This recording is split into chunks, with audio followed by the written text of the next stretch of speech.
sa ginawa ni former President Duterte nung inaresto siya at dinala siya sa Hague upang litisin ng ICC, makikita natin kung gaano kahalaga ang kapayapaan sa ating puso at isipan. Dahil kung papaapekto siya sa ginawa sa kanya, siya lang ang matatalo, siya lang ang magkakasakit at magdudusa. Kaya pala ang mga kapatid nating Muslim laging sinasabi, Assalamualaikum. At ang mga kapatid naman nating Kristiyano laging sinasabing Shalom. At ang mga kapatid nating Katoliko, peace be with you. Kasi sobrang importante ng kapayapaan sa ating buhay. Alam ko, marami sa inyo ang naapektuhan nung nabalitaan nyo yung nangyari kay former President Duterte. Yung iba sa inyo nagkakasakit, yung iba hindi makatulog. Kaya ang tanong, ano ba ang healthy way para i-manage ang ating emosyon? Una, hingang malalim. Inhale sa ilong, exhale sa bibig.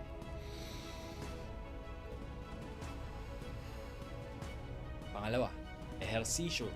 Pwede kang mag-boxing. Ibuhos mo ang galit mo sa punching bag. Sabi nga sa Biblia, magalit ka, pero huwag kang magkasala.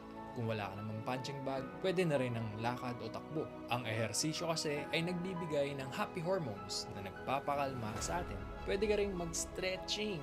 Una kasing nagiging tight sa atin pag tayo ay galit ay ang ating traps. So, stretch mo lang yan.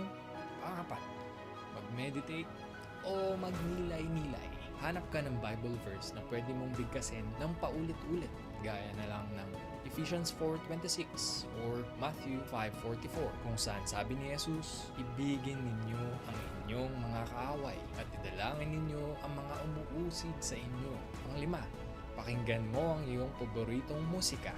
Pang-6, ibuhos mo ang iyong lakas at emosyon sa bagay na makabuluhan gaya ng pagluluto, pagbe-bake, paghahardin, pagpipinta o pagsusulat ng tula. Pang-7, try mo rin mag-journal. Buhos nyo yung galit nyo sa notebook. Hindi pa kayo nakasakit, di ba? Pang-8, ikwento mo sa mapagkakatiwalaan mong kaibigan. Pwede ka pang makarinig ng magandang payo. Pang-9, itaon mo na lang. Gaganda pa ang mood mo.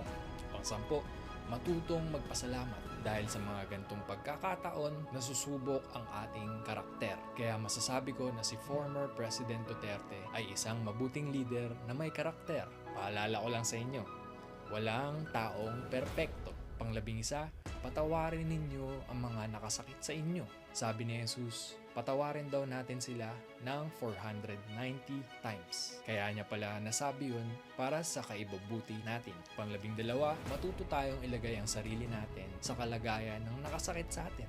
Hindi natin alam kung anong pinagdadaanan nila ng araw na yun, di ba? At panghuli, mag-isip muna tayo bago tayo magsalita.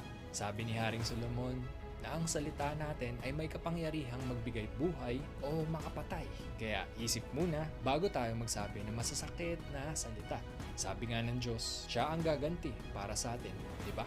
Comment nyo alin dito sa palagay nyo ang pwede nyong magamit upang ma-regulate ang iyong emosyon. Huwag kalimutan i-share at mag-follow para sa marami pang health tips. God bless you all. Peace.